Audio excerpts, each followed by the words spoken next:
Okay, this is the poor man's shaft trainer. You basically would need a mirror probably to set this up. It's just a tiny bit low for you, but you basically put two shafts together like this, or go down and get a half-inch uh, what do they call those conduit, the half-inch conduit for electrical stuff. You know, at Home Depot, they're real cheap, and you just kind of only need about 7 feet of it at the most, and that basically would have been a perfect angle setup.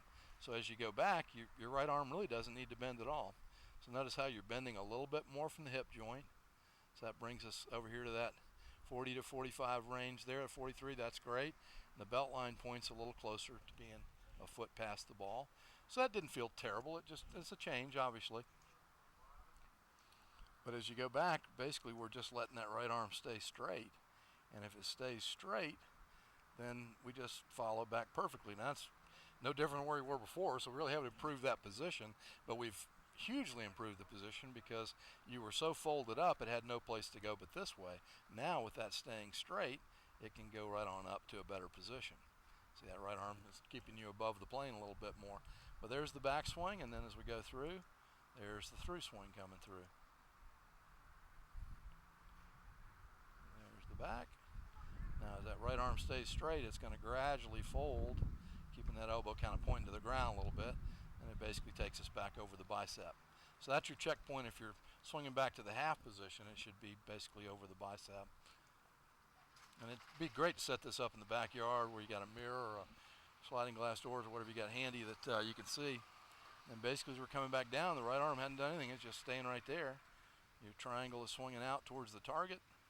Your belt buckle's turning. So by the time you get to that quarter finish where the club is parallel, your hands will be right in front of your belt buckle. The shaft will be basically pointing at your left hip because there's no need to do any flipping. And that toe will be up in the air, which I think I'm in the way too much to see here. But the toe will be relatively up in the air. Then the frontal view of that, and this is after you reach down and scratch the back of your leg to get the tilt, or maybe you didn't. Yep, there you go. So once you've got that scratch in the leg position there, then you essentially have the tilt that we're looking for. There's 9 degrees. It's weird how you go just by making those little changes, you get into a perfect thing. And I don't really understand how those angles work so perfectly, but they do. And it's very simple to repeat it. And it may feel a little bit odd, but it looks awfully good. And you'd think your weight would be more behind the ball now, but as you tilted your spine to the right, you moved your hips to the front, and you're essentially balanced right in the box. So nothing's really changed. And then here's the backswing going back, keeping that right arm straight. Really good width right here. And it goes a little past quarter, big deal. But at the quarter, you can see how that right arm doesn't need to bend. Has to bend a little bit as you go past parallel or quarter. But then we go from that quarter backswing to the quarter through swing. And we're just connecting the dots right now, just getting quarter to quarter swings and doing everything right. See how club face stays very square coming to the ball. You also see a little tendency to use a little upper body instead of triangle and belt buckle. Shoulders don't exist. Actually, they do exist. In the backswing, the shoulders take you back. But then after the backswing, the triangle is what we want to be completely in control of this. And you can see how you got a little bit off balance. Whoop, skip that one. That was running into things there a little bit. Nope. But anyway, you can see your shoulders brought you a little bit forward. And I had you check your balance there by tugging on that club.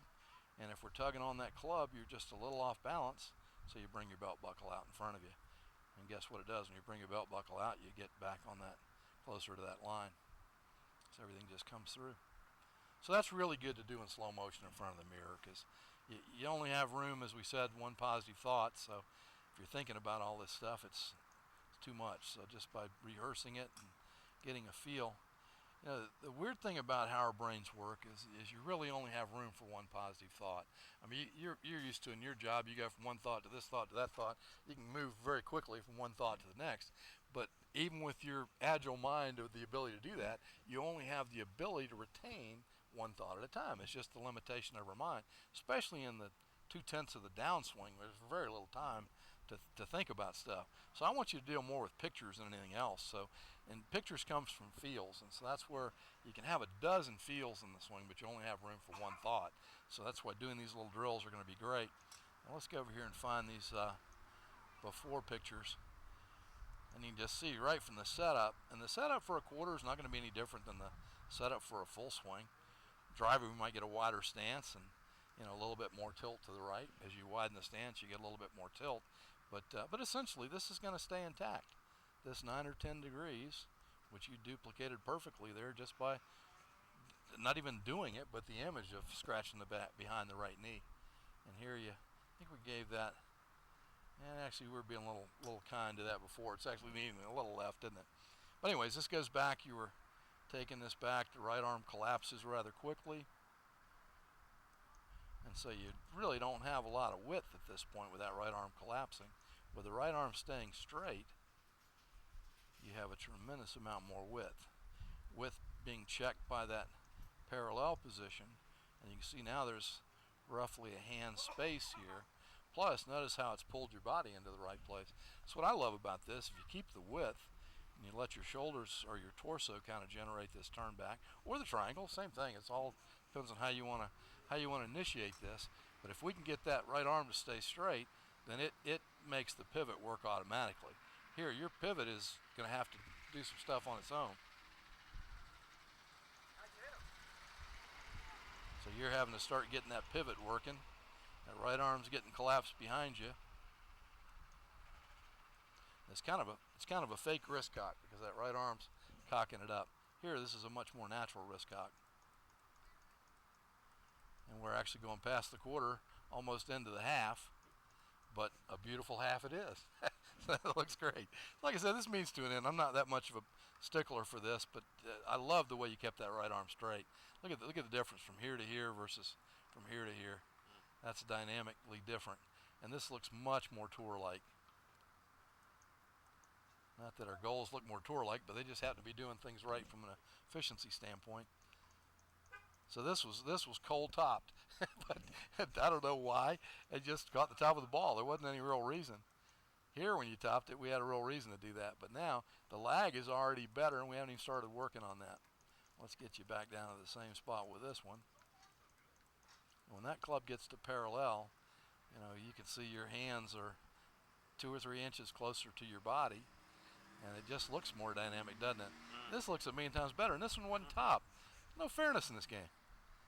But as this continues to come on through, I mean, your triangle's more extended, you're more bent over to the ball. How in the hell is that more top than this one? That's crazy, because you just managed to know where the ball was. On this one, you're used to zigging and zagging, and you managed to get down to the ball. On this one, you had 100 reasons for getting close to the ball and not topping it, and yet you topped it. But it's all foreign. So I think you hit the ground a fraction too soon, and you're working back up. Triangle's not fully extended, but how much better does that look than that, for gosh sakes? Shaft is more leaning forward. That's the best looking top we'll see all day, I promise you. Isn't that crazy? I had a guy one time. This is a funny story. This kid from upstate New York was down. He was playing on his college team, and he'd shoot like in the mid 70s, but in the tournaments he would shoot up in the 80s. And he was trying to figure out, and he had such a steep swing coming into the ball, and it had him swinging, more on the proper plane. And it was hilarious because he said, "Oh man, I can see that perfectly." He says, "Yeah, that's people have been telling me, but I didn't understand that." And so we got out here, and we never have enough time to hit as many as we'd like. And he gets out here, and the first shot he hit, he cold topped it. I mean, he just cold topped it because he's used to coming in this angle, and now he's coming in on a whole different angle. And it doesn't matter which angle it is, it's different, so you can't find the ball. So he cold topped it, and I'm back here sounding like a complete idiot because that looks great. And he and his dad both looked at me like, "We got to call our lawyer immediately, and you're being sued for incompetence, But I said, "No, you guys got to look at this." And they looked at it, and it was very similar to this. I mean, how much better does that look? Yeah. So it's just the transition of going from one thing to the next. But because you have the right arm extended on the backswing, it's extended on the through swing. So that triangle looks much more intact. Now, does it need to be more intact? That's the reason why we're doing the quarter swing. Because if you go to the quarter finish, you can see, let me back that other one up just a little bit. If you go just to this quarter position right here, you can see how that triangle's completely discombobulated. Here you can say, you know what, that left elbow needs to be a little bit down. If the right arm goes down, then the left arm goes down. So they point at your hips at the start.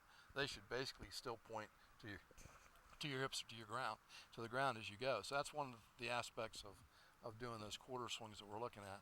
And if you truly stop here, you'd be able to look at that and go, wait a minute, what's that doing up there? It should be down here. That'll keep everything much more intact. As it keeps on going, which it inevitably does at this point, then we lose a little bit of that checkpoint. So that's why we're trying to get the quarter for that reason. Well, that looks marvelous, really good. And then the down the line view, and this one actually was a great shot. And I just would argue that it just takes a few balls to get used to clipping those tees out of the ground. But the setup looks wonderful here. Just going to put one line in there. Find our. I love before and after pictures. It's just gratifying to me to see that little change there make such a difference in your setup. What happened to that one? Darn it. Let me get on the right page here.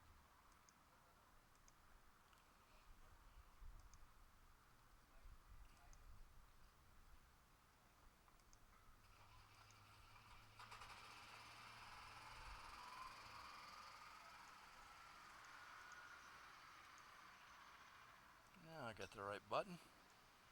Okay, so that you can just tell this looks a lot better as you're here. You weren't bent over enough, so that was up here 47 degrees we said, and this now is bent over.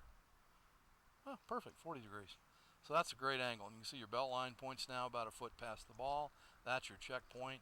Whereas looking in the mirror, you can see that belt line points 3-4 feet past the ball. So here's the thing, as we look at this quarter to quarter, if we go quarter on this right one, we'll see how that right arm really collapses quite a bit. Way more than it needs to. Your better players on tour keep that right arm really extended. And here, much better, much straighter. Goes a little farther, but it's still good. Now as we come through, you stay in your posture, the triangle stays extended, and everything stretches through, so the triangle stays right out in front of you. Get that one up a little further, and then we're coming back down. And look at that right arm, just hard time getting back to the ball. So I don't know how you don't top it every time with that swing. That's just really good eye-hand coordination. That's all I can figure, because you're not dipping down. You're certainly not stretching out. But it's just, you know, there's such a fine line between topping it and not topping it. You don't even want to think about that. That's just, we'll ignore that comment. But you have good instincts coming through. But notice how your left arm begins to collapse because it was already collapsed. Here your left arm stays extended because the right arm stays extended. So the key to getting left arm to extend is to extend the right. Beautiful job. Now as awkward as this may feel with a different grip, and I didn't point that out from the front view here, but what a great look that is with the grip. There versus the old grip, which was way over here. That looks great. You got two knuckles showing here. No marketing guy would ever design a glove that can't be seen, so that's a sad thing. I've often thought they ought to put the label here since most people grip it like this, but that's the way it should be. That looks great. Excellent job. Let me write a couple things down and